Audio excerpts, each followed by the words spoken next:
नमस्कार दोस्तों। तो आज की खेती पहले जैसी नहीं रही। हर साल खाद, कीटनाशक, बीजों के दाम बढ़ते जा रहे हैं, पर हमारी फसल की पैदावार वही की वही है।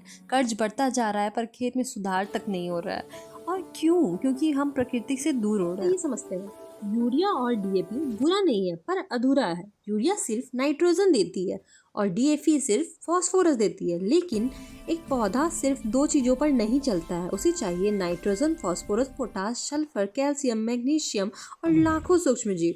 तो जब हम बार बार मिट्टी में रसायन डालते हैं तो मिट्टी में मौजूद करोड़ों जीव मर जाते हैं, केंचुए गायब हो जाते हैं, हवा और पानी कम हो जाती है, मिट्टी सख्त और बंजर हो जाता है और फिर किसान को ज़्यादा खाद डालनी पड़ती है। यानी कि मिट्टी नशे की आदी हो जाती है और ये नशा रसायन का होता है।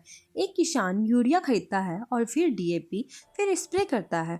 फसल पर कीड़ा आता है तो वह दवाइयाँ, बीज महंगा और डीजल महंगा यूज़ करते हैं। फसल बिकती है तो पैसा वापस पहले कर्जदार को दिया जाता है और परिवार के पास कुछ नहीं बचता है। अब बात करें अगर समाधान की, तो प्रकृति कहती है मिट्टी को खिलाओ, वह पौधे को खुद खिलाएगी। बस दो चीजें सीख लो, जीवामृत यानी कि तरल उर्वरक और धन अमृत यानी कि मिट्टी में रहने वाला प्राकृतिक डीएपी जैसा खाद।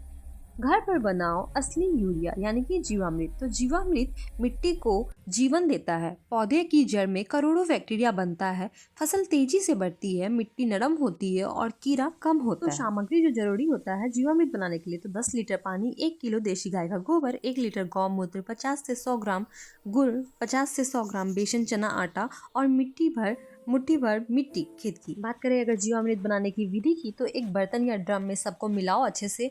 मिलाने के बाद उसको हिला लिया जाता है, फिर छांव में रखा जाता है। 3 से 4 दिन रोज एक बार घोले। तैयार। 1 एकड़ में 200 लीटर पानी के साथ मिलाकर छिड़काव किया जाता है। बात करें अगर हम घन अमृत की, तो यह एक नेचुरल फास्फोरस पावर हाउस है जो धीरे धीरे मिट्टी में घुलता है और पौधों को भोजन देता है। इसकी सामग्री की बात करें तो 5 केजी गोबर, थोड़ी सी मिट्टी, मुट्ठी भर गुड़ और नीम के पत्ते पाउडर बनाकर, और विधि सबको मिलाकर गीला आटा जैसा बनाओ और छोटे छोटे गोले दाने जैसे बना लो। फिर 2 से 3 दिन धूप में रखो, सुखाओ और पौधों की जड़ों में डाल दें या फिर मिट्टी में मिला दो। इससे क्या होगा ना, पौधे में फास्फोरस की कभी कमी नहीं होगी। इतना करके देखो और देखो खेत कैसे बदलता है। मिट्टी काफी मुलायम हो जाएगी, केंचुए वापस आ जाएंगे, साथ साथ फसल हरी भरी हो जाएगी, कीटनाशक की जरूरत कम होगी और खेती लगभग 0 लागत पे हो जाएगी। तो यूरिया डीएपी छोड़ो भाइयों, हम मिट्टी को जिंदा करेंगे तो मिट्टी हमें जिंदा रखेगी।